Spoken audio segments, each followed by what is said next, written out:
Hello students, good morning. मैं Manoj Agrawal. Movement and locomotion हम आपको यहाँ टॉपिक ले रहे थे। आज मूवमेंट और लोकोमोशन का लास्ट टॉपिक है, फोर्थ टॉपिक। इसमें हमने आपको सबसे पहले बताया कि क्या डिफरेंस होता है मूवमेंट और लोकोमोशन में। इसके बाद लोकोमोटरी ऑर्गन्स अलग अलग फाइलम के एनिमल्स में कौन कौन से होते हैं, किस तरह से मूव करते हैं, और जो मल्टी सेलुलर एनिमल्स हैं और स्पेशली वर्टिब्रेट्स हैं, है ना, उसमें लिम्स पाए जाते हैं मूवमेंट के लिए, तो उनके बारे में बताया। तो इसके बाद स्केलेटन सिस्टम में हमने आपको बताया एक्सटीरियर पेंडिकुलर स्केलेटन। इन सबसे होते हुए अब जो हमारी बोन्स के चारों ओर जो मसल्स लगती हैं, वो मसल्स वास्तव में कैसे फंक्शन करती हैं, तो उन मसल्स के बारे में पढ़ेंगे। तो आपको पता है कि नॉर्मली 3 तरह की मसल्स क्या की गई हैं, एनिमल टिश्यू में डिस्क्राइब की गई हैं। तो 3 तरह की मसल्स जो हैं यहाँ पर कौन कौन सी, कोई बता सकता है? मसल्स बने क्या होता है? पेशियां। तो 3 तरह की मसल्स हैं एनिमल्स में या ह्यूमन बॉडी में। कौन कौन सी? एक है यहाँ पर अनस्ट्रैप्ड मसल्स। अनस्ट्रैप्ड मसल्स हिंदी में क्या कहते हैं? आरेखित पेशी कहते हैं। नाम सुना है? आरेखित पेशी। आरेखित क्यों कहते हैं? क्योंकि इसमें यहाँ पर रेखित पेशी की तरह अल्टरनेट डार्क और लाइट बैंड्स नहीं, इसीलिए इसे क्या कहते हैं? आरेखित बने, जिसमें रेखाएं ना हो, इसलिए नाम है आरेखित पेशियां। आरेखित पेशियां में यहाँ पर हमारी इच्छा अनुसार फंक्शन करने की शक्ति नहीं होती, इसीलिए इनको क्या कहते हैं? अनैच्छिक पेशियां भी कहते हैं। इनवॉलेंट्री मसल्स भी कहते हैं। इनवॉलेंट्री माने अनैच्छिक, और जो इनवॉलेंट्री होगी इसका मतलब है कि हमारी इच्छा से काम नहीं कर रही हैं, इसलिए इन्हें क्या कहते हैं? अनैच्छिक पेशी। ठीक है। फंक्शन आपको पता है, इसका स्ट्रक्चर कैसा होता है अनस्ट्रैप्ड मसल्स का? ये स्पिंडल शेप्ड होती है। स्पिंडल शेप का मतलब है तर्क रूपी। ये स्पिंडल शेप बना हुआ है। इस तरह की मसल्स में डार्क और लाइट बैंड्स का अल्टरनेट क्या नहीं है? सीक्वेंस नहीं है, इसलिए अनस्ट्रैप्ड मसल्स हैं। ये मसल्स को हमको नहीं पढ़ना है, हमको कौन सी पढ़ना है? स्ट्रैप्ड मसल्स पढ़ना है, जो हमारी बोन्स पर अटैच होकर के और कॉन्ट्रैक्शन और रिलैक्सेशन में क्या करती है? हेल्प करती है, मूवमेंट में हेल्प करती है। तो दूसरे में हम आते हैं यहाँ पर स्ट्रैप्ड मसल्स। हिंदी में कहते हैं यहाँ पर रेखित पेशियां। रेखित पेशियां। अब ये जो पेशियां हैं, इनको रेखित इसलिए कहते हैं क्योंकि इसमें डार्क लाइट बैंड्स होते हैं। अब इन्हीं को यहाँ पर ये हमारी इच्छा अनुसार काम करती है, इसलिए इनको यहाँ पर क्या कहते हैं? वॉलेंट्री मसल्स भी कहते हैं। वॉलेंट्री मसल्स हिंदी में कहते हैं ऐच्छिक पेशियां। ऐसी पेशियां जो हमारी इच्छा अनुसार काम करती हैं वो वॉलेंट्री हैं या ऐच्छिक। इन्हीं के बारे में हमको डिटेल पढ़ना है। अभी हम इसी को सीक्वेंस पढ़ाएंगे। एक और होती है कार्डियक मसल्स। तो कार्डियक मसल्स जो है यहाँ पर, उसको हृदय पेशी कहते हैं, और जो हृदय पेशियां होती है इसमें दोनों के लक्षण होते हैं। तो दोनों के लक्षण है कौन कौन से? देखिए, मेनली तो इनवॉलेंट्री हैं या अनैच्छिक हैं, एक निश्चित रिदम से क्या करती हैं? कॉन्ट्रैक्ट रिलैक्स करती रहती हैं। तो ये फंक्शन किसका आया है? अनैच्छिक का आया है। लेकिन रेखित पेशी का फंक्शन क्या आया है? रेखित पेशी का भी फंक्शन है हृदय पेशी में। क्या है? इसके अंदर जो अल्टरनेट डार्क लाइट बैंड्स हैं, उसके साथ साथ यहाँ पर जो न्यूक्लियस होते हैं, क्या होते हैं? बहुत सारे होते हैं। मल्टी न्यूक्लिएटेड कंडीशन यहाँ पर है, क्योंकि केंद्रक ज्यादा होंगे, माइटोकॉन्ड्रिया ज्यादा होंगे, तो फंक्शन करने के लिए एनर्जी क्या मिलेगी? ज्यादा मिलेगी। तो ये अनैच्छिक पेशियों की तरह एक निश्चित रिदम से लगातार जीवन भर बिना थके काम कर सकती हैं, और रेखित पेशियों की तरह इसमें मल्टी न्यूक्लिएटेड होती है। ठीक है। हमको मेनली क्या पढ़ना है? स्ट्रैप्ड मसल्स में आते हैं।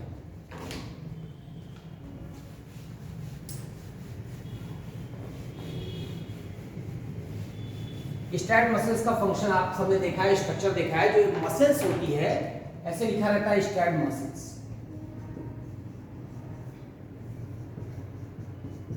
और कहीं लिखा होता है मसल फाइबर्स।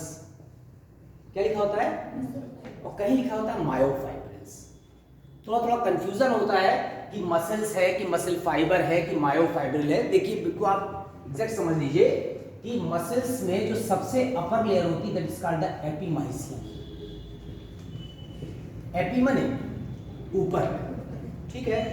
इसके बाद यहाँ पर इस तरह के वेरियस फेसिकुलाई होते हैं,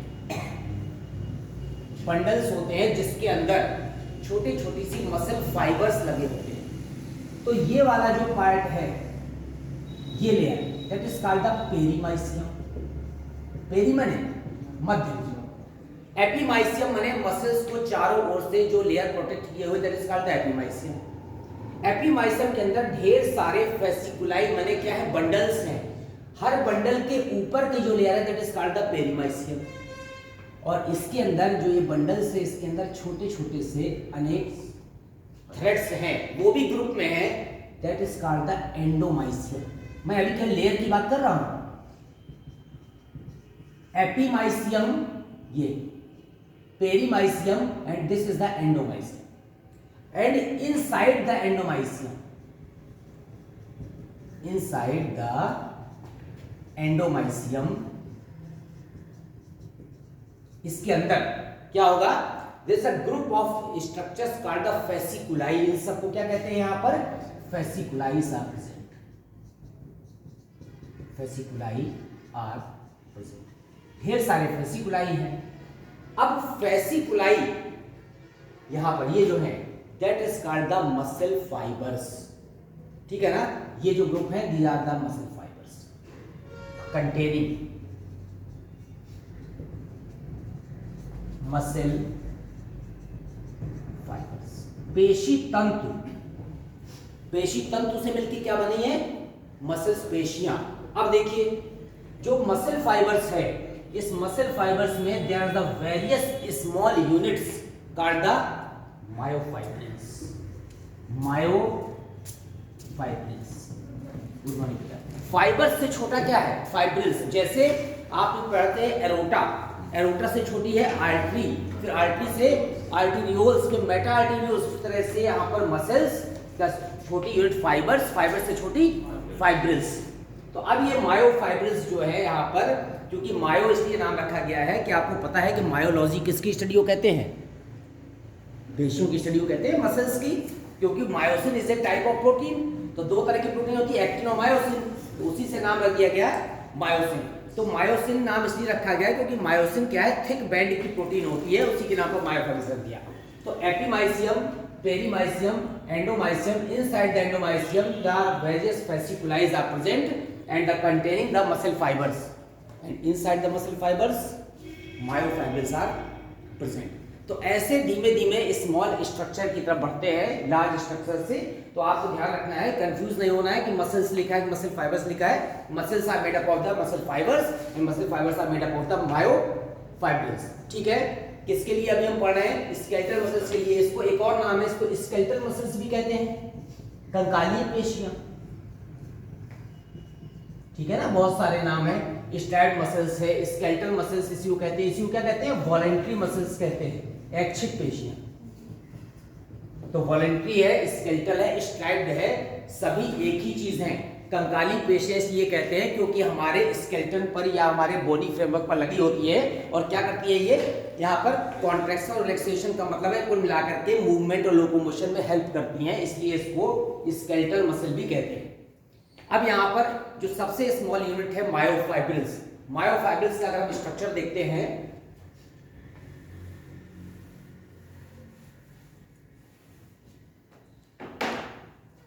इन द मायोफाइब्रिल्स दो तरह की प्रोटीन है, two types of protein, two types of protein, दो तरह की प्रोटीन लगी होती है। कौन कौन सी प्रोटीन लगी है, दो तरह की, myosin and actin, myosin and actin, ठीक है। दोनों में डिफरेंस क्या है, मायोसिन थिक बैंड की प्रोटीन है, मायोसिन रॉड होती है, rod is made up of the proteins, और जो एक्टिन फिलामेंट होते हैं वो क्या होते हैं, पतले होते हैं। तो यहाँ पर हम यहाँ पर अगर ऐसे इस तरह से मायोसिन के फिलामेंट बना दें ऐसा,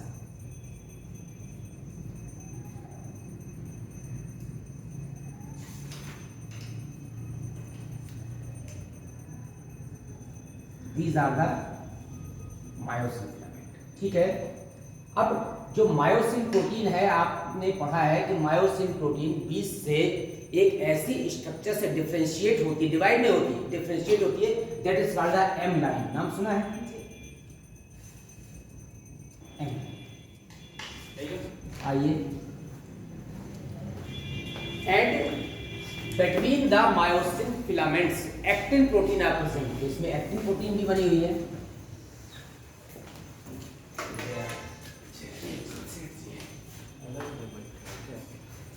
ऐसा स्ट्रक्चर आपने बुक में देखा है।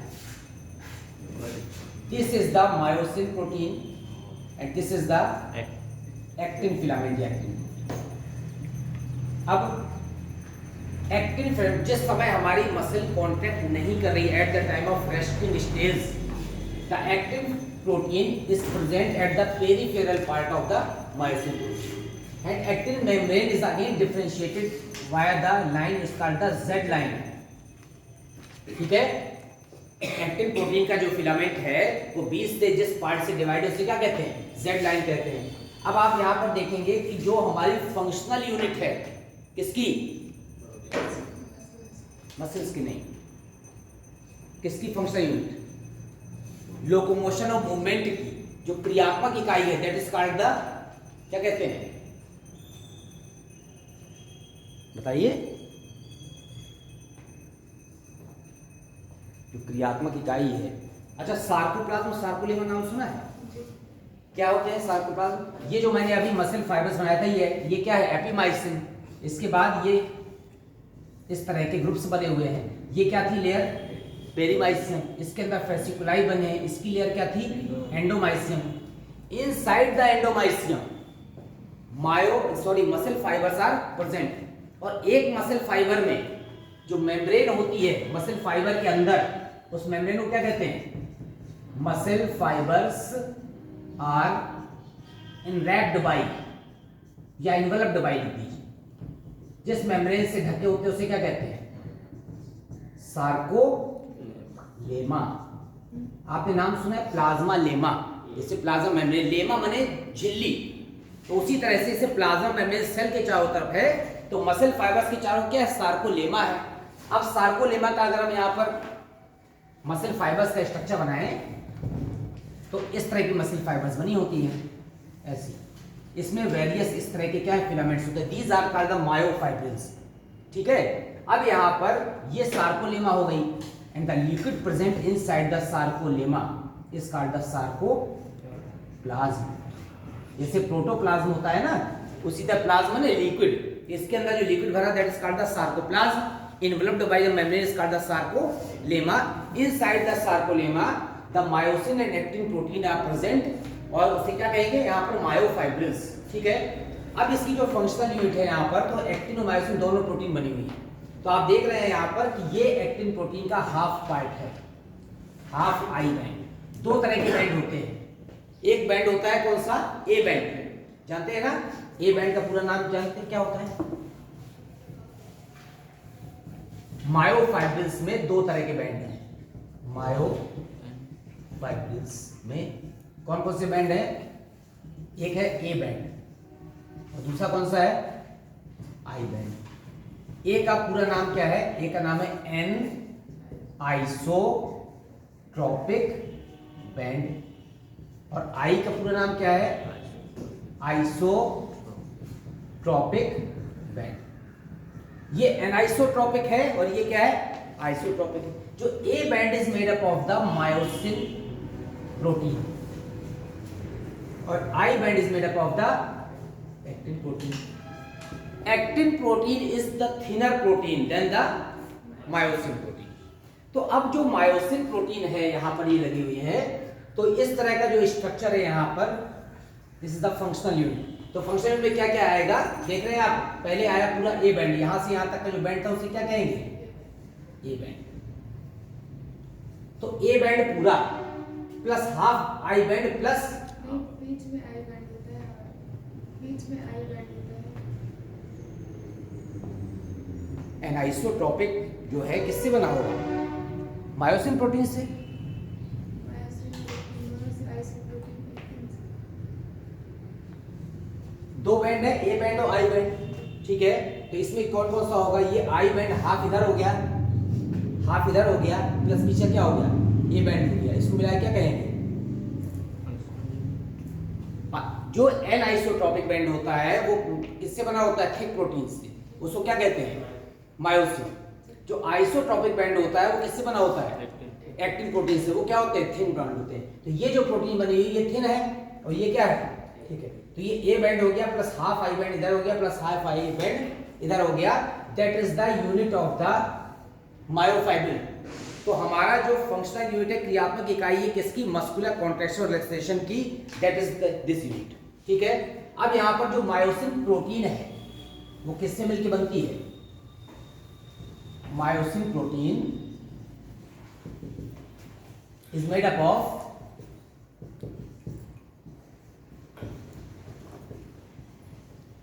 500 किससे कहते हैं, मॉलिक्यूल्स, 500 मॉलिक्यूल्स होते हैं किसमें, मायोसिन प्रोटीन। तो मायोसिन प्रोटीन जो यहां पर लिख देते हैं मायोसिन रॉड। तो अब आप देखिए जो 500 प्रोटीन होती है, ईच कंटेन्स, सब में क्या क्या होता है, हेड एंड टेल पार्ट, एक पार्ट हेड होता है, एक पार्ट क्या होता है, टेल होता है। या आप देखिए इस तरह के स्ट्रक्चर यहां बना सकते हैं।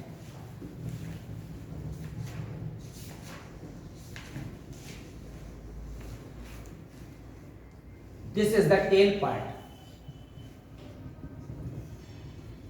And this is the head part. तो हेड और टेल दो तरह के पार्ट हो गए यहां पर। जो टेल पार्ट होता है उसके जो दोनों स्टैंड्स होते हैं वो कैसे होते हैं, ओपन होते हैं, और जो हेड पार्ट होता है वो यहाँ पर। इस तरह के 500 मॉलिक्यूल्स यहाँ पर प्रेजेंट है। और जो मायोसिन रॉड है वो किससे मिलकर बनी है, मायोसिन प्रोटीन से। अब जो एक्टिन प्रोटीन होती है, एक्टिन या actin rod is made up of कितनी तरह की प्रोटीन होती है, ऑफ 3 टाइप्स ऑफ प्रोटीन। कोई नाम बता सकता है, जो एक्टिन रॉड है हमारी या एक्टिन फिलामेंट है कह सकते हैं, उसमें 3 तरह की प्रोटीन होती है। कौन कौन सी, ट्रोपोनिन नाम सुना है, दूसरा एक्टिन हो गया, और दूसरा क्या हो गया, ट्रोपोमायोसिन।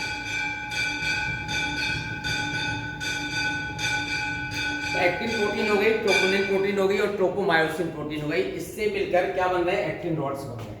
अब आपने अगर यहाँ पर कहीं पर भी मस्कुलर कॉन्ट्रैक्शन और रिलैक्सेशन देखा होगा तो उसमें देखिए किस तरह का स्ट्रक्चर बना होगा, मस्कुलर, इस तरह के फिलामेंट बीच में बने, that is called the myosin filament, ठीक है। और मायोसिन फिलामेंट के ऊपर इस तरह के स्पर्श बने, स्पर्श जानते हैं, जिसका हेड क्या होता है, ग्लोब लाइक होता है, फूला हुआ होता है, उसको कहते हैं स्पर्श।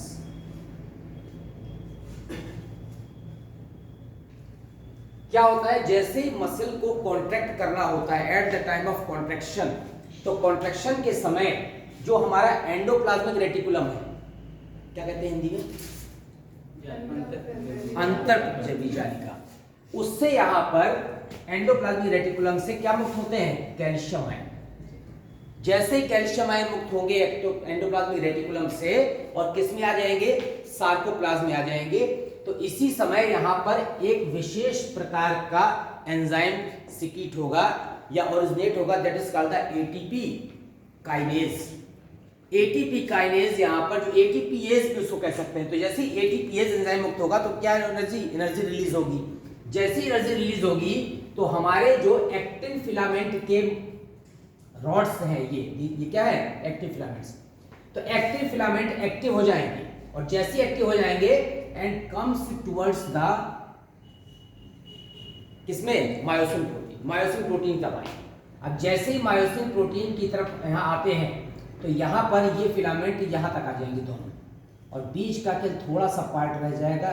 इस पार्ट को क्या कहते हैं, इसे कहते हैं एच जोन।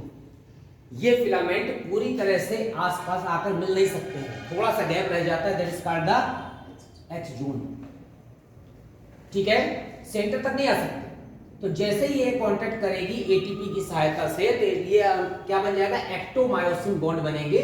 और ये जो स्पर्श है यहाँ पर, ये तेजी से कॉन्ट्रैक्ट करके हमारे एक्टिन फिलामेंट को मायोसिन फिलामेंट के कहाँ ले आएंगे, पास ले आएंगे। जब पास ले आएंगे तो मसल्स क्या करेगी, कम साइज में आ जाएगी, डायमीटर या कहना चाहिए लेंथ कम हो जाएगी, तो यहाँ पर क्या कहेंगे, कॉन्ट्रैक्ट। और कॉन्ट्रैक्शन के बाद ऑटोमेटिक कैल्शियम आयन जब डिफ्यूज हो जाते हैं वापस, तो फिर से अपने पोजीशन पर पहुंच जाती है। लेकिन एक कंडीशन होती है यहाँ पर, रिगर मोर्टिस, नाम सुना है?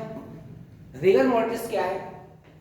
ये जो फिलामेंट का जो थ्योरी है इसे कहते हैं स्लाइडिंग फिलामेंट थ्योरी। तो स्लाइडिंग फिलामेंट थ्योरी के अनुसार एंडोप्लाज्मिक रेटिकुलम से जैसे ही कैल्शियम आयन रिलीज होते हैं, तो कैल्शियम आयन के रिलीज होते ही एक्टिन फिलामेंट एक्टिव हो जाते हैं और एटीपी की सहायता से जो ऊर्जा प्राप्त होती है उसकी सहायता से एक्टिन फिलामेंट मायोसिन फिलामेंट पर स्लाइड करते हैं। जैसे हमारा जो चैनल है, जिस समय जगह होती है पूरा बंद हो जाता है, फिर बाद में जगह ओपन हो जाती है, तो ये जब स्लाइड करते हैं that is called the sliding filament theory. और इस थ्योरी के अनुसार हमारे एक्टिन फिलामेंट मायोसिन फिलामेंट पर ओवरलैप करने लगते हैं और ओवरलैप करते ही कॉन्ट्रैक्शन हो जाता है। और जैसे ही यहाँ पर एक्टोमायोसिन प्रोटीन में बॉन्ड बन जाता है, तो उसके बाद कुछ ही समय बाद अपने आप वापस अपनी पोजीशन पर आते हैं कैल्शियम आयन के क्या होने से, डिफ्यूज होने से, और उसे कहते हैं रिलैक्सेशन। तो इसमें एक कंडीशन आती है रिगर मोर्टिस। तो रिगर मोर्टिस क्या होता है? अगर कभी एक्सीडेंट हो जाता है या डेथ हो जाती है, तो हमारी मसल्स में जैसे कैल्शियम आयन पहले रिलीज हुए थे, तो मसल क्या कर गई, कॉन्ट्रैक्ट कर गई। अब कॉन्ट्रैक्ट होने के बाद अचानक एक्सीडेंट हो गया और हमारा जो है डेथ हो गई, तो अब यहाँ पर नर्वस स्टिमुलेशन नहीं होगा। जैसे नर्वस स्टिमुलेशन नहीं होगा तो कैल्शियम आयन रिलीज होना बंद हो जाएंगे। तो कैल्शियम आयन सार्कोप्लाज्म के अंदर आ गए थे, उसके कारण से कॉन्ट्रैक्शन हो गया था। लेकिन अब कॉन्ट्रैक्ट होने के बाद कैल्शियम आयन वापस डिफ्यूज नहीं हो रहे, क्योंकि एटीपी फॉर्मेशन क्या हो गया, बंद हो गया। तो फिर मसल्स कॉन्ट्रैक्ट दशा में ही रह जाएगी, वापस अपनी पोजीशन पर नहीं पहुंचेगी। That is called the rigor mortis. आपने देखा होगा कि कभी कभी किसी व्यक्ति की जब डेथ होने लगती है तो उसकी मसल्स अकड़ जाती है, तो कॉन्ट्रैक्शन हुआ, तो अगर कहीं कभी उसके दांत अगर बंद होने लगे, वो आपने अगर उंगली डाल दी तो फिर वो दत्ती बन जाती, फिर उंगली निकलेगी नहीं, कट ही जाएगी, क्योंकि कॉन्ट्रैक्शन के बाद वापस रिलैक्सेशन नहीं हो रहा है। इसे कहते हैं रिगर मोर्टिस। तो ये केवल तब होता है at the time of the death when the ATP formation is ceased. जब एटीपी फॉर्मेशन क्या होता है, रुक जाता है, उस समय कैल्शियम आयन वापस नहीं लौटते हैं। तो कांटेक्ट तो कर गई है मसल्स, लेकिन वापस रिलैक्स नहीं करती है। तो ये यहाँ पर जिस तरह से हमारी स्केलेटल मसल्स में दो तरह की प्रोटीन होती है, एक्टिन और मायोसिन, के उसको लर्न कर लीजिए। और एक्टिन मायोसिन दोनों मिलकर के एक्टोमायोसिन बॉन्ड बनाते हैं। क्या बनाते हैं, एक्टोमायोसिन। और ये जो एक्टोमायोसिन है ये क्या है, अनस्टेबल है, परमानेंट नहीं बनती है। तो एक्टोमायोसिन ने मिलकर एक्टोमायोसिन बॉन्ड बनाया टेम्परेरी, और जैसे कैल्शियम आयन वापस रिलीज हो जाते हैं तो फिर से एक्टोमायोसिन बॉन्ड खुल जाते हैं, जैसे चैनल हमारा ओपन हो जाता है और मसल्स वापस अपनी पोजीशन पे लौट आती है।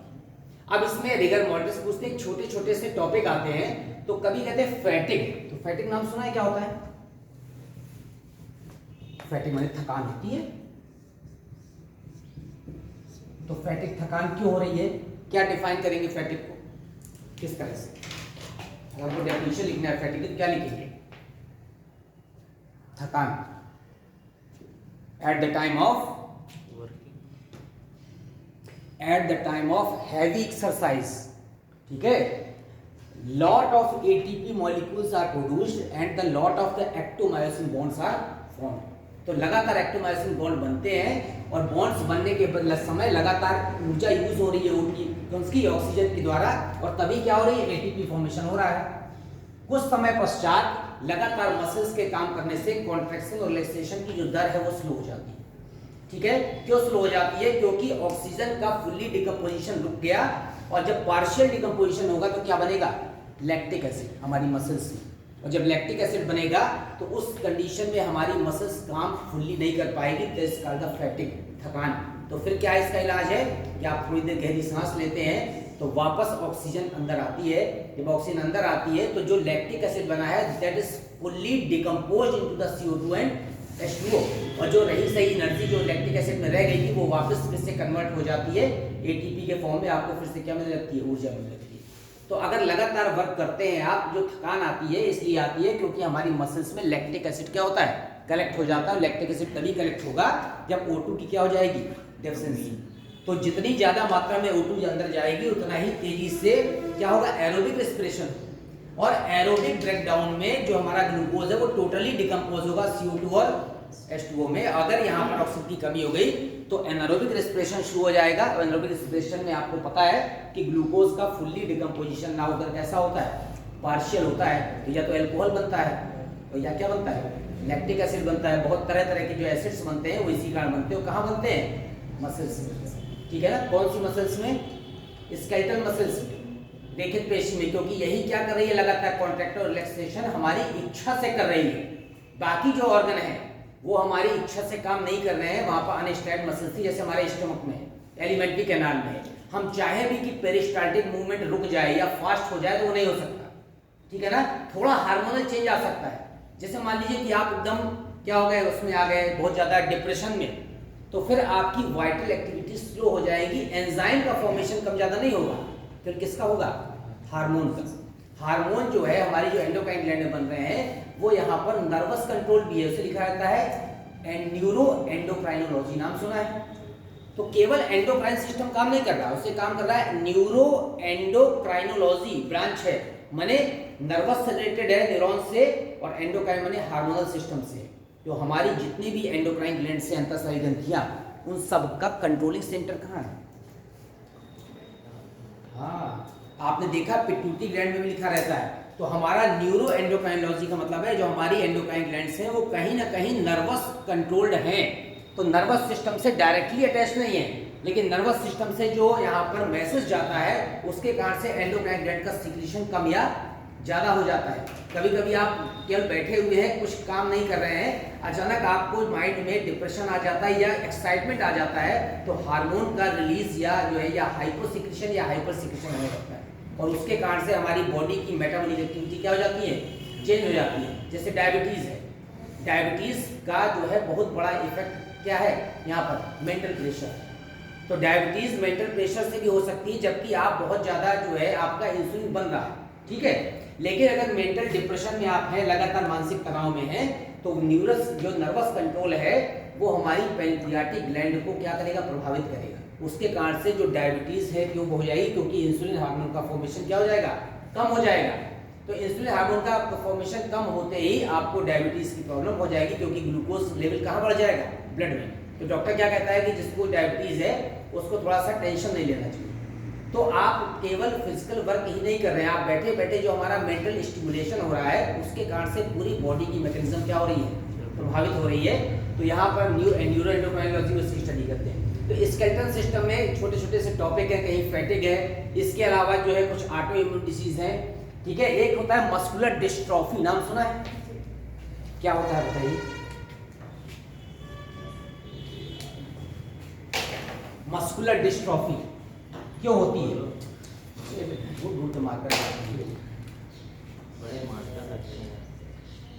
पता नहीं कि निकाली है कोई भी मस्कुलर ये चीज डिस्ट्रॉफी, बताइए क्या होती है। देखिए तो हमारी ये चीज क्या है, हमारी यहाँ पर मस्कुलर डिसऑर्डर है, जिसमें हमारी मांसपेशियां, डिसऑर्डर, डिसीज और डिसऑर्डर में अंतर है, कोई बता सकता है क्या अंतर है डिसीज और डिसऑर्डर में। डिसऑर्डर जैसे सर SCID होता है, नहीं वो तो एग्जांपल बता दिया, डिसऑर्डर क्या होता है आपको क्या लिखना बताइए। है बेटा,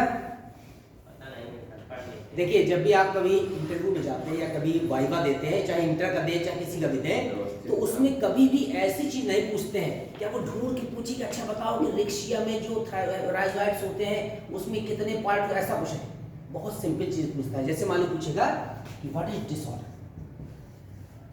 अब आप जो है जेनेटिक्स खूब पढ़ के गए, लेकिन उसने पूछा कि जो है सिंड्रोम किसे कहते हैं। अब आपको दुनिया के पता है कि डाउन में ऐसा होता है, टर्निंग, लेकिन सिंड्रोम की डेफिनेशन नहीं आ रही है, ठीक है। जैसे आपसे कोई पूछे कि व्हाट इज लीफ, ठीक है, सब कोई बताएगा प्रकाश संश्लेषण करता है पौधा, ये करता है, बताओ व्हाट इज लीफ।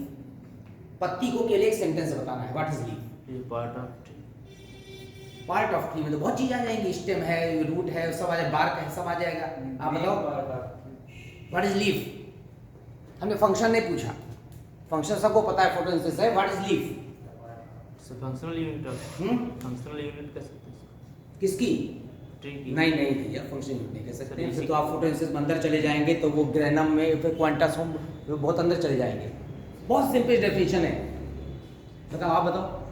जिसको आता हो बताओ, उसमें कोई कंफ्यूजन बात है? हमको जो नहीं आती हम ही पढ़ते हैं। What is leaf? पत्ती क्या है आप बताओ।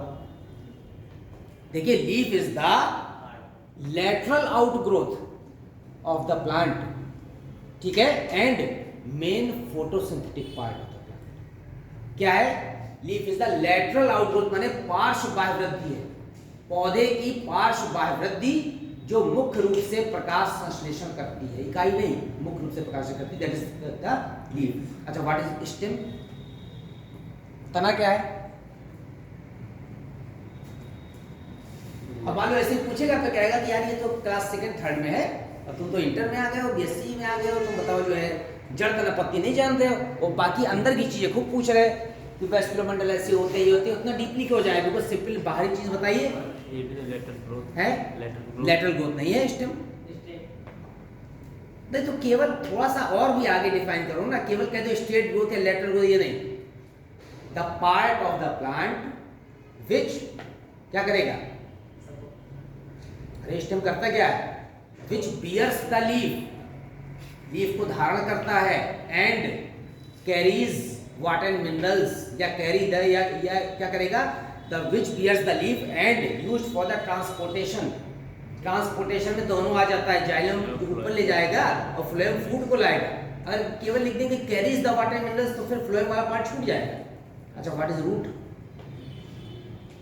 जड़ क्या है? अरे बताओ, कॉमन चीज है, हमको भी उतना नहीं आता है। हाँ, बेसमेंट ऑफ बेसमेंट नहीं, बस मान लो कि अगर तुम कह दो वो जो जड़ होती है ना, वो जमीन के अंदर होती है, तो मान लो कभी हम गड्ढे में उड़ जाए तो हम जड़ थोड़ी हो जाएंगे यार। कैरिंग ऑफ हिंदी में बताओ यार, हम लोग हिंदी मीडियम के हैं, कोई जरूरी थोड़ी है, हम भी बस जोड़ तोड़ के ट्रांसलेट कर लेते हैं, इंग्लिश मीडियम थोड़ी ना है। बस ये है कि बायोलॉजी में ग्रामर की जोड़ना नहीं पड़ता कि इस लगाना है, शुड लगाना है, ये अच्छा है, इसलिए हम जोड़ लेते हैं। ठीक है, बताओ व्हाट इज रूट?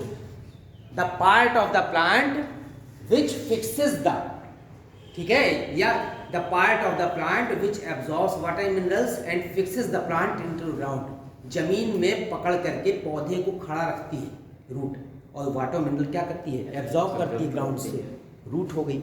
ठीक है। अच्छा, व्हाट इज फ्लावर? हमसे यही पूछा था, व्हाट इज फ्लावर, है ना। हम भी इंटर में जो है इंटर करके, बीएससी में पूछा था, इंटर करके गए थे, यही बादल से किया था, तो हमें तो बायोलॉजी की स्पेलिंग भी नहीं आती थी। पूछा व्हाट इज फ्लावर, तो यार व्हाट इज फ्लावर, खड़े हो, अब खड़े हुए पूरी क्लास के सामने, व्हाट इज फ्लावर। अब हमने फ्लावर का पता था कि ये फ्लावर फूल करें, सर वो जो पौधे में जो पौधे में सर वो जो लगता है ना, वो रंग बिरंगे होते हैं, उससे सर बाद में फल बन जाए, उसको खा लेते हैं। बेवकूफ, कहाँ से आए हो? सर बांदा से। वैसे नाम नहीं सुना था बांदा से? नहीं, कहाँ से? इलाहाबाद का बांदा से। अच्छा, वो बुंदेलखंड में पड़ता है, साले सब बेवकूफ ही होते हैं, आगे बैठ जाओ। फिर बाद में पता चला it is the main reproductive part of the plant, पौधे का प्रमुख जनन भाग क्या है? फ्लावर है।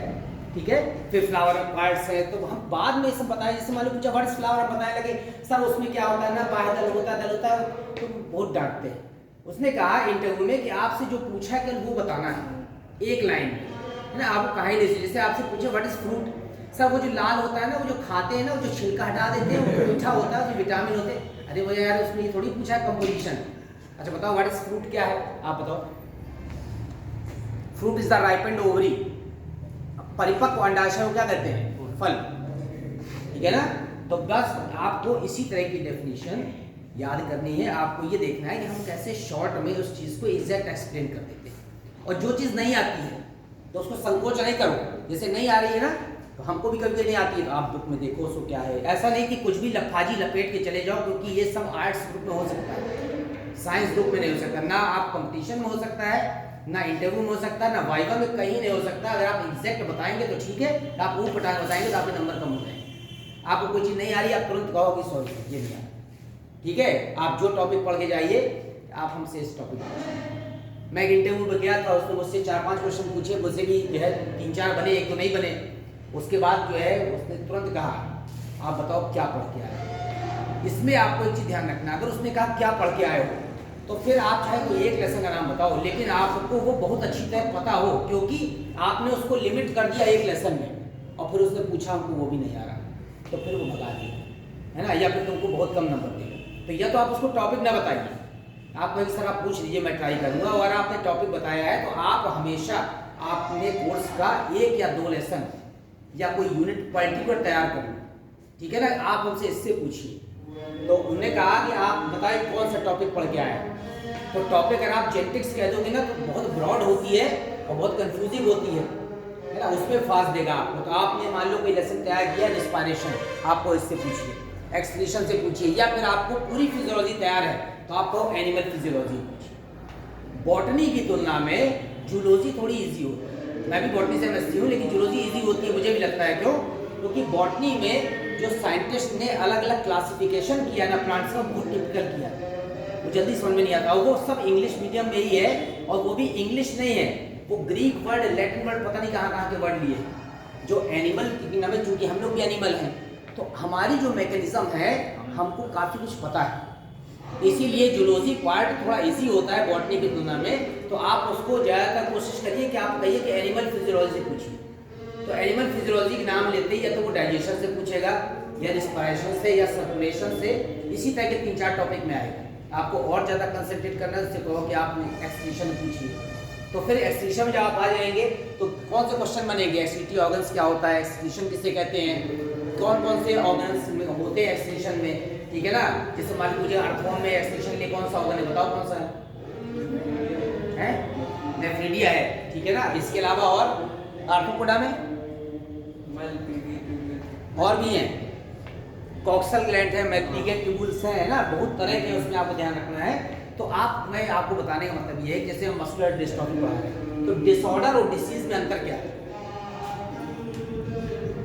देखो आप, डिस इज मने आराम, और डिस मने जिसमें आपको प्रॉब्लम हो, डिसीज हिंदी में कहते हैं रोग। अगर सपोज करिए हमारा एक्सीडेंट हो जाए किसी कारणवश, ठीक है, हमारा हाथ कट जाए, टूट जाए, या काम नहीं कर रहा, that is not a disease. Inborn जन्मजात कोई बच्चा पैदा हुआ है, जन्मजात पैदा होने पर उसको यहाँ पर शरीर में, हाथ में 5 उंगली नहीं है, 5 की जगह 6 है या 4 है, that is not the disease, that is the disorder, ठीक है। इसके अलावा हमारे शरीर में इनबॉर्न जो कैरेक्टर्स हैं उसमें फिनाइलकीटोन्यूरिया है, ये सब है। तो इस तरह का डिसऑर्डर का मतलब है जिसमें हमारा बॉडी फंक्शन ठीक से काम न कर रहा हो, लेकिन किसी माइक्रोऑर्गेनिज्म द्वारा कोई प्रॉब्लम न हो। तो ज्यादातर जो रोग होते हैं, ज्यादातर नॉट ऑल, वो सूक्ष्म जीवों द्वारा होते हैं, और रोगों को आसानी से मेडिसिन द्वारा ठीक किया जा सकता है, ठीक है। डिसऑर्डर है, कोई पैर छोटा बड़ा रह गया बचपन में पैदा होते, that is a disorder, it can not be cured, इसको ठीक नहीं कर सकते। तो अब यहाँ पर हम पढ़ाते हैं डिसऑर्डर मतलब डिस माने नॉट, ऑर्डर माने क्रम, जो ठीक सीक्वेंस में ना हो, क्या है डिसऑर्डर। तो मस्कुलर डिस्ट्रॉफी जो होती है, इसमें हमारा जो एक्स क्रोमोसोम होता है, एक्स क्रोमोसोम पर एक जीन होता है, उसे कहते हैं डिस्ट्रोफिन। क्या कहते हैं? ये जो जीन है, ये जीन मसल्स को ठीक से फंक्शन करने के लिए रिस्पॉन्सिबल है, और जब ये जीन ठीक से काम नहीं करता है, वो डिपेंड करता है जेनेटिक्स में कि डोमिनेंट रह गया कि रिसेसिव रह गया। जब वो जीन ठीक से काम नहीं करता है तो हमारी जो मसल्स हैं वो वीक हो जाती है, और मसल्स ठीक से फंक्शन नहीं करती, that is called muscular dystrophy. मांसपेशियों में अनियमितता या ठीक से काम ना कर पाना मस्कुलर डिस्ट्रॉफी, ठीक है। तो इसके अलावा एक होता है टिटेनी, आप समझिएगा, एक होता है टिटनेस, दोनों भैया अलग अलग हैं, एक है डिसऑर्डर, एक है डिसीज। टिटनेस तो आपने नाम सुना है सबने, किससे होता है? क्लॉस्ट्रिडियम बोटुलिनम से तो फूड पॉइजनिंग होती है, क्लॉस्ट्रिडियम बोटुलिनम बता रहे हैं ना, उससे तो फूड पॉइजनिंग होती है। हम टिटनेस पूछ रहे हैं। हाँ बेटा, क्लॉस्ट्रिडियम टिटेनी बैक्टीरिया से होता है, नाम है क्लॉस्ट्रिडियम टिटेनी। तो उसको अगर हम यहाँ पर मेडिसिन देंगे तो उसको ठीक किया जा सकता है। टिटेनी क्या? टिटेनी आपने जब पढ़ा होगा, जहाँ कहीं भी मस्कुलर कॉन्ट्रैक्शन होता है तो अगर कभी कैल्शियम आयन की कमी रह जाती है, और एक हमारे में एक एंडोक्राइन ग्लैंड है, उसे कहते हैं पैराथायरॉइड। तो पैराथायरॉइड एक हार्मोन स्रावित करती है, पैराथार्मोन।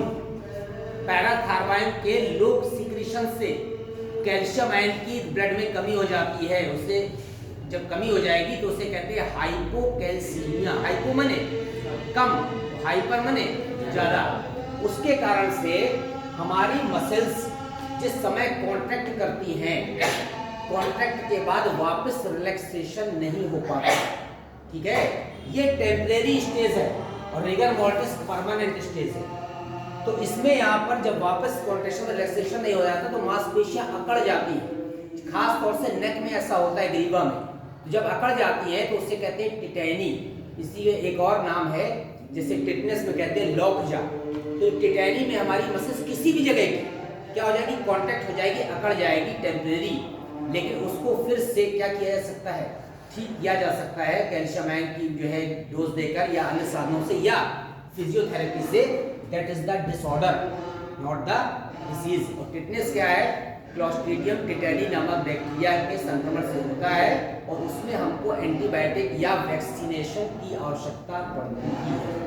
ये यहाँ पर जैसा डिसऑर्डर है जिसको यहाँ पर फिजियोथेरेपी द्वारा ठीक किया जा सकता है, ये टिटैनी। तो टिटैनी हो गया, मस्कुलर डिस्ट्रॉफी हो गया, फैटिग हो गया, थकान, इस तरह के जो यहाँ पर डिसऑर्डर्स हैं उस डिसऑर्डर्स को हमको पढ़ लेना है। तो जब भी कोई सिम्टम पूछा जाता है तो उसमें आपको छोटे छोटे शॉर्ट नोट दिए रहते हैं ना, वो जरूर पढ़िए। उसे छोटे छोटे टॉपिक जरूर एग्जाम में आते हैं, कंपटीशन में आते हैं और बहुत माइन्यूट क्वेश्चन आते हैं। जैसे आप एक बात बताइए, जैसे हमारा जो हार्ट है, ठीक है ना, तो हार्ट में अगर वो पूछता है कि what is the basic difference between the heart in invertebrate and vertebrates, तो अकशेरुक में और कशेरुक में जो हार्ट है उसमें क्या डिफरेंस है, बहुत सिंपल शॉर्ट बताना है एक दो लाइन में कि दोनों में डिफरेंस क्या है। हार्ट तो दोनों में है, इनवर्टिब्रेट से सब में नहीं, लेकिन कुछ फाइलम में तो है। जैसे चैम्बर नहीं, हार्ट तो ठीक है, मैं ये पूछ रहा हूँ कि इनवर्टिब्रेट्स में हार्ट किसमें किसमें है, प्रोटोजोआ में है नहीं, पोरीफेरा में भी नहीं है, निडेरिया में भी नहीं है, प्लेटिहेल्मिन्थेस में भी नहीं है, ठीक है, निमेटोडा में भी नहीं है, एनलिडा में आए, एनलिडा में है, ठीक है। कितने जोड़ी हार्ट है आर्थोमा में, 4 पेयर ऑफ हार्ट। खैर उससे मतलब नहीं है, आर्थोपोडा में भी हार्ट है। कितने चैम्बर, 13 चैम्बर, ठीक है। कितने चैम्बर, 13 चैम्बर हार्ट है आर्थोपोडा में, काकरोच में। तो हार्ट में अगर आपसे कोई कहे कि what is the difference in the position of heart in invertebrate and vertebrates, dorsal और वेंट्रल। डॉर्सल किसमें है, इनवर्टिब्रेट में, डॉर्सल माने पीठ। तो हमारा हार्ट इस तरफ नहीं, ऑपरेशन कहां से होता है, इधर से, इसलिए हमारा हार्ट वेंट्रल है, ठीक है। उनमें क्या है, डॉर्सल। फिर उसके बाद जब हम वर्टिब्रेट्स में आते हैं तो हार्ट में चैम्बरिंग होने लगती है। जब चैम्बरिंग होने लगेगी इसका मतलब है कि प्योर ऑक्सीडेटेड और डीऑक्सीडेटेड ब्लड क्या हो जाएगा, अलग अलग पार्ट में आ जाएगा। तो फिर उससे 2 से 3 चैम्बर वो तो अलग अलग क्या है, इसमें केवल मॉडिफिकेशन है, या जैसे जैसे एवोल्यूशन होता जाता है तो हार्ट के चैम्बर क्या होते जाते हैं, बढ़ते चले जाते हैं, ताकि यहाँ पर प्योरीफाइड या ऑक्सीडेटेड और डीऑक्सीडेटेड ब्लड क्या है, अलग अलग है, ठीक है। तो अब आप यहाँ बताइए कि परकिंजे फाइबर्स आपने नाम सुना है, क्या होता है परकिंजे फाइबर्स। अच्छा, हार्ट में जो स्टिमुलेशन होता है, जो मैसेज ट्रांसफर है, वो शायद मुझे लगता रह गया था, मैं शॉर्ट में थोड़ा सा बता दे रहा हूँ। ऐसा करके बनाया था, ठीक है, इसका रफली फिगर। यहाँ पर बताया था कौन सा नोड है, पूरा नाम बताइए इसका, साइनो ऑरिकुलर या साइनो एट्रियल कह सकते हैं। तो इसी को हम क्या कहते हैं, पेसमेकर कहते हैं।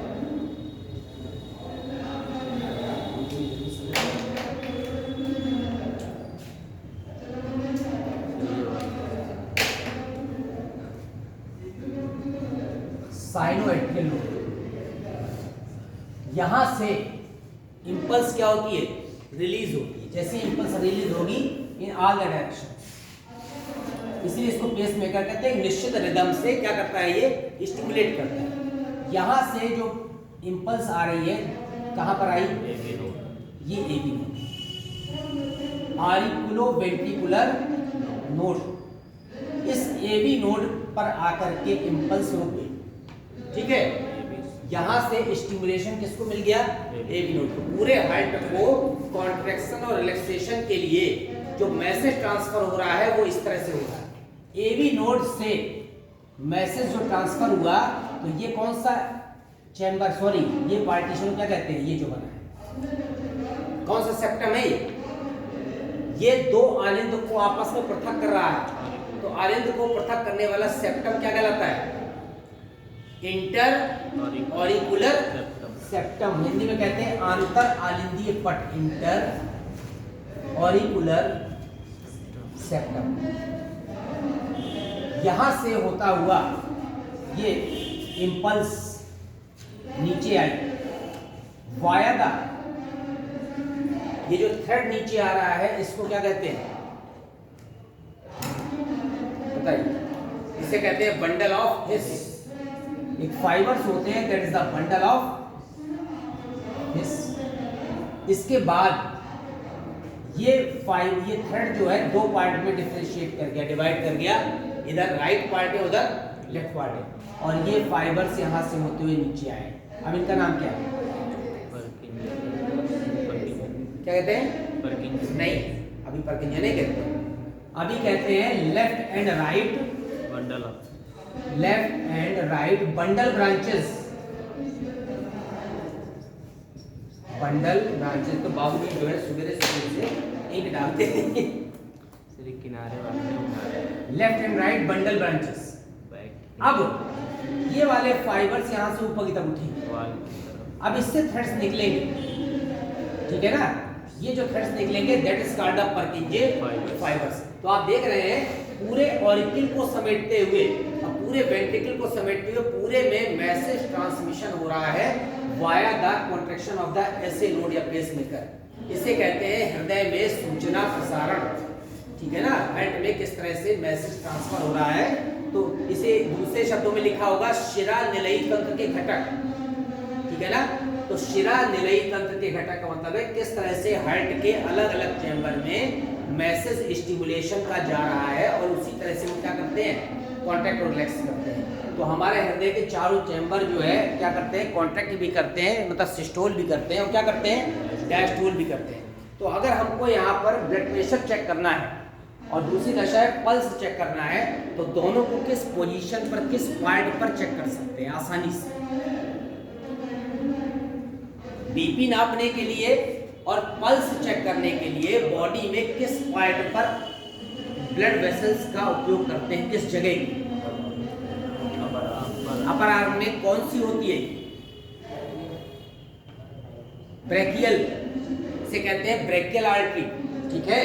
तो ये ज्यादा पेरिफेरल होती है, सतह पर होती तो पूरे बॉडी में है, लेकिन आर्टरी कहाँ होती है, डीपर पार्ट में होती है। लेकिन जो ब्रेकियल आर्टरी है ये कहाँ पर है, थोड़ा पेरिफेरल है, इसलिए यहाँ पर लपेटने पड़ता तो आसानी से चेक हो जाता है। अगर बहुत ज्यादा गहराई पर होगी तो जो हमारी बीपी चेक करने की मशीन है कौन सी होती है, स्फिग्नोमैनोमीटर, वो उतना एक्यूरेट मेजरमेंट नहीं कर पाएगी। दूसरी बात है कि हार्ट से जब सप्लाई होगी, अगर हम पैर से मेजरमेंट करेंगे तो भी ब्लड प्रेशर आएगा, ठीक है? लेकिन क्यों नहीं करते पैर से? उसका रीजन है कि हार्ट से जितनी डिस्टेंस बढ़ती जाएगी तो जितनी दूर पाइपलाइन जाएगी उतना प्रेशर क्या हो जाएगा, कम हो जाएगा, तो एक्यूरेट प्रेशर नहीं आएगा। आपको पल्स चेक करनी है, यहाँ रिस्ट में चेक करते हैं इधर, ठीक है ना? ये जो हमारी कार्पल्स है इसके ठीक ऊपर पाई जाती है।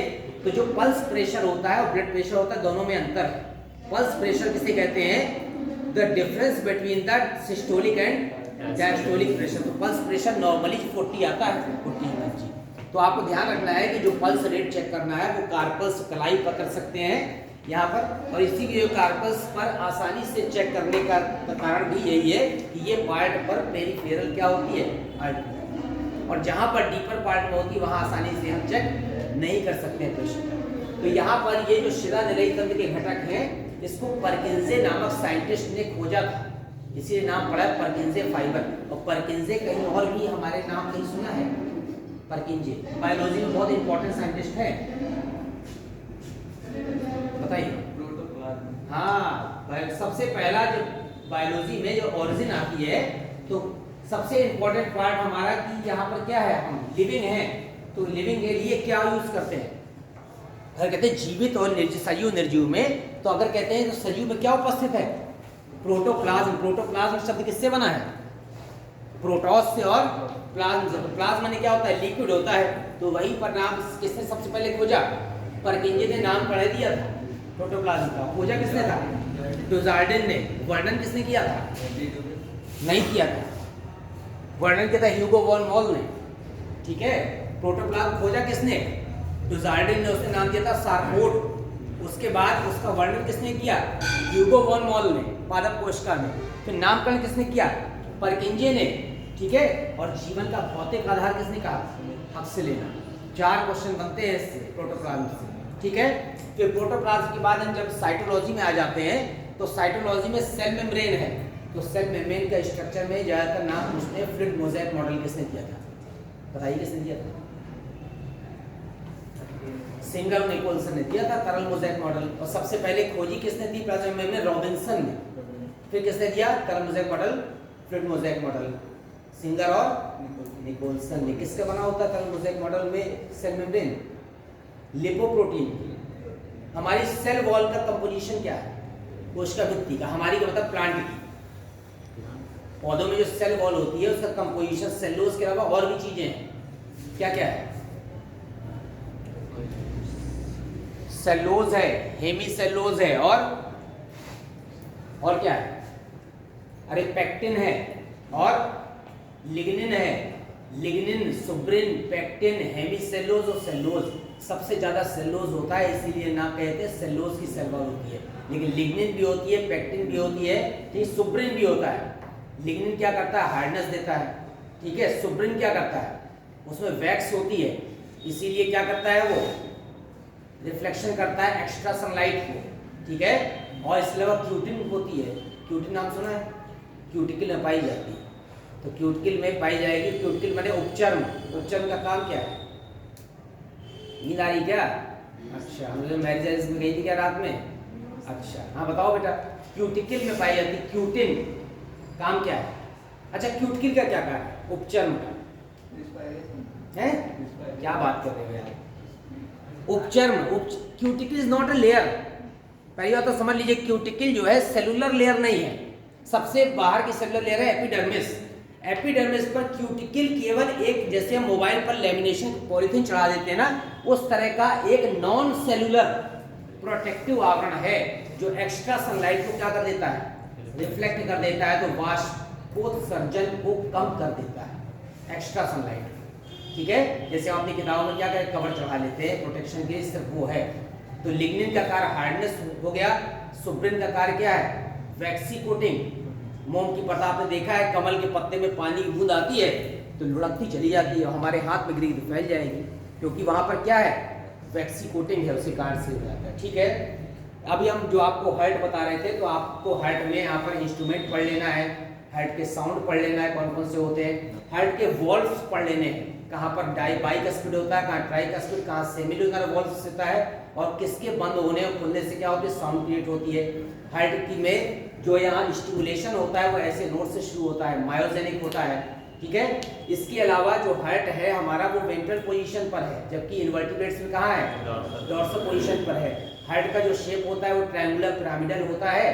ठीक है, वेटेड नहीं याद करना है वेट कैसा होता है। फिर इसके बाद हार्ट में आपको चैम्बर पता ही कितने होते हैं, जो हार्ट की मेम्ब्रेन होती है उसको पेरिकार्डियम कहते हैं, उसके बीच डबल मेम्ब्रेन के बीच में जो लिक्विड होता है उसे पेरिकार्डियल फ्लूइड कहते हैं। ठीक है, फिर पेरिकार्डियल फ्लूइड के बाद हम इसमें आते हैं, अभी हार्ट के अलावा सर्कुलेटरी में ब्लड भी है, तो ब्लड में टीएलसी पढ़ लेना है। आरबीसी का फॉर्मेशन कहाँ होता है, डब्ल्यूबीसी में 2 पार्ट होते हैं, को कहते हैं बी लिम्फोसाइट, को कहते हैं टी लिम्फोसाइट। क्या अंतर है, जो टी लिम्फोसाइट होती है वो बोन मैरो से निकल कर, हाँ, तो कहाँ जाती है निकल के, थाइमस ग्लैंड में है। देखिए सारी जितनी भी डब्ल्यूबीसी है उनका फॉर्मेशन बोन मैरो में ही होता है, लेकिन जो बोन मैरो में ही रह जाए तो वो बी लिम्फोसाइट, बी से बोन मैरो, और जो वहां से निकल के थाइमस ग्लैंड में चली जाए वो टी लिम्फोसाइट है। तो हमारा जो HIV का वायरस होता है वो किसको अटैक करता है, टी लिम्फोसाइट। इसे लिखा होता है वहां पे, टी में भी कई पार्ट है, T4 लिखा रहता है, T4 लिम्फोसाइट को क्या करता है, अटैक करता है। तो हमको याद रखना है कि बी और टी लिम्फोसाइट्स क्या होते हैं। इसके बाद जो ब्लड क्लॉटिंग होती है उसके लिए कौन कौन सी प्रोटीन रिस्पॉन्सिबल होती है, और ब्लड क्लॉटिंग को रोकने के लिए कौन सा पदार्थ शरीर में प्रयोग होता है और वो किस नेचर का है। ब्लड क्लॉटिंग को रोकने के लिए एंटीकोगुलेंट कौन सा है? हिपैरिन कहाँ बनता है? लीवर में बनता है, लेकिन आ जाता है ब्लड में। और हिपैरिन कौन सी नेचर का है? कार्बोहाइड्रेट है कि लिपिड है कि प्रोटीन है कि विटामिन? हाँ, सेकंड माने कार्बोहाइड्रेट है। तो आपको कई जगह लिखा रहता है जैसे बुक्स में, कुछ बुक्स में गलत प्रिंटिंग है कि हिपैरिन प्रोटीन है। प्रोटीन नहीं है, क्या है? कार्बोहाइड्रेट है। तो यहाँ पर जो है हमको ब्लड के बारे में पढ़ लेना है, उसका कंपोजिशन। हिमेटोक्रिट किसे कहते हैं? हिमेटोक्रिट, HEMATO हिमेटो और CRIT क्रिट। बताइए।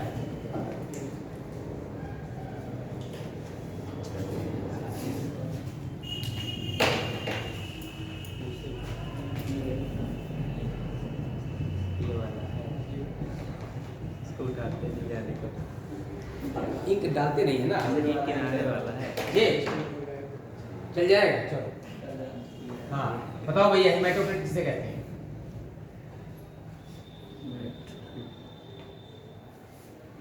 The total blood corpuscles in the blood is called the hematocrit. कितने परसेंट होता है? अरे भैया ब्लड में प्लाज्मा को हटा दो तो जो बचा वो हेमाटोक्रिट है। कितना बचा? 45%। अप्रॉक्स 55% क्या होता है? प्लाज्मा होता है। तो प्लाज्मा को हटाने के बाद जो पार्ट बचता है उसे क्या कहते हैं? हेमाटोक्रिट कहते हैं, जिसमें आरबीसी, डब्ल्यूबीसी और प्लेटलेट होते हैं। जो ब्लड प्लेटलेट होते हैं उसका फॉर्मेशन किससे होता है? ब्लड कॉर्पसेस, सॉरी, आप वो जो ब्लड प्लेटलेट्स हैं, तो ब्लड प्लेटलेट्स का फॉर्मेशन किन स्ट्रक्चर या सेल्स से होता है?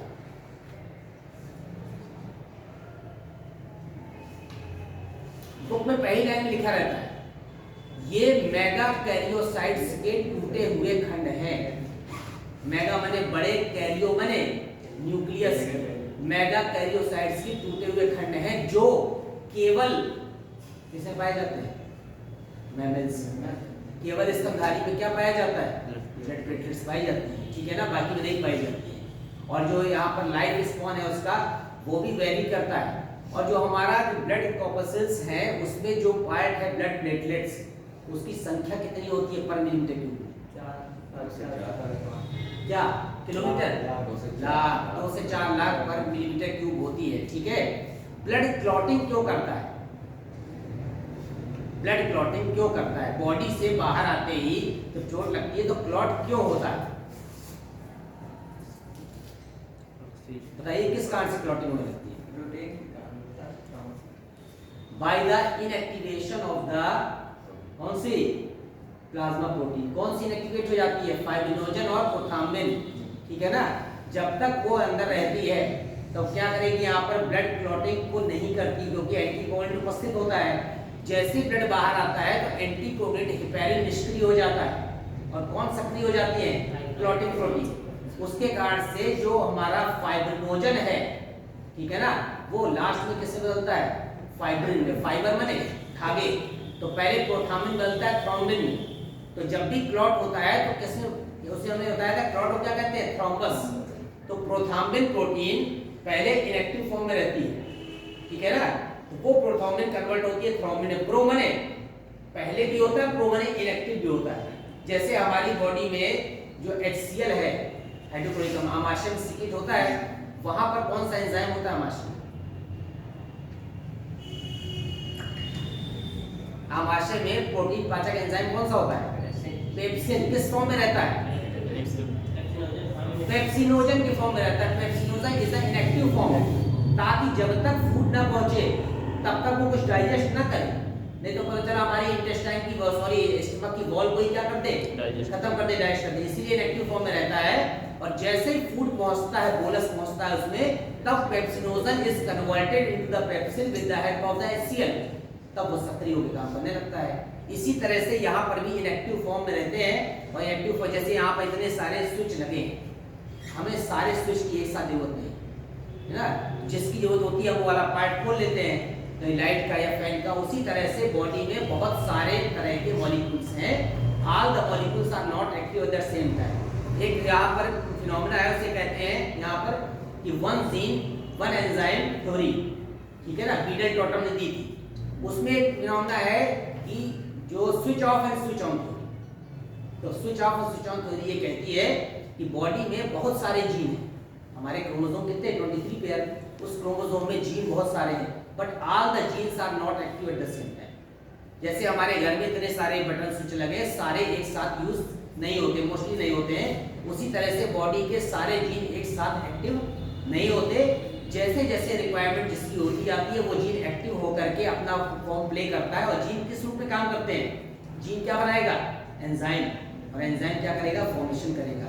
तो वो एक्टिव हो जाता है, उसके बाद फिर से जब फंक्शन होने के बाद क्या हो जाता है? इनएक्टिव हो जाता है। तो इनएक्टिव फॉर्म में मोस्टली जीन इनएक्टिव फॉर्म में रहते हैं, और इनएक्टिव जीन में रहने के कारण ही कई तरह की डिसीज हो जाती है। जैसे आपने नाम सुना है हीमोफीलिया वर्णांता, तो हीमोफीलिया वर्णांता एक्स संलग्न रोग हैं, वो भी लिखा रहता है। अप्रभावी एक्स संलग्न रोग, रिसेसिव एक्स लिंक डिसीज है, ना कि डोमिनेंट। इसका मतलब है, और इसके अलावा एल्केप्टोन्यूरिया, फिनाइलकेटोन्यूरिया आपने जेनेटिक्स से पढ़ा है, तो ये भी क्या होता है? जीन के एक्टिव ना होने से क्या नहीं बनता? यहाँ पर प्रोटीन नहीं बनता। ठीक है, तो जब जीन एक्टिव नहीं होगा, इनएक्टिव रहेगा, तो तरह तरह के डिसऑर्डर क्रिएट होते हैं हमारे किसमें? बॉडी में। और उसे यहाँ पर क्या कहते हैं? जन्मजात रोग। जन्मजात कौन से? उपापचयी रोग, क्योंकि फिनाइलकेटोन्यूरिया, एल्केप्टोन्यूरिया ये उपापचय से संबंधित रोग हैं, जिसमें उपापचय से संबंधित विशेष प्रकार का एंजाइम नहीं बनता।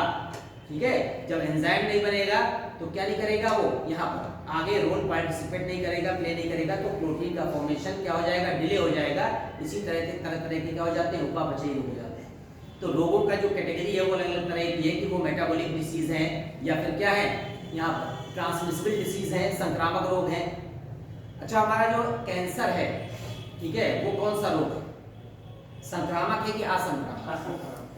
ठीक है, तो ट्यूमर और कैंसर को जनता बता सकता है क्या होता है? अच्छा, कैंसर किससे होता है? वायरस से कि बैक्टीरिया से कि एबायोटिक फैक्टर से, वातावरणीय कारकों से कि किसी से भी?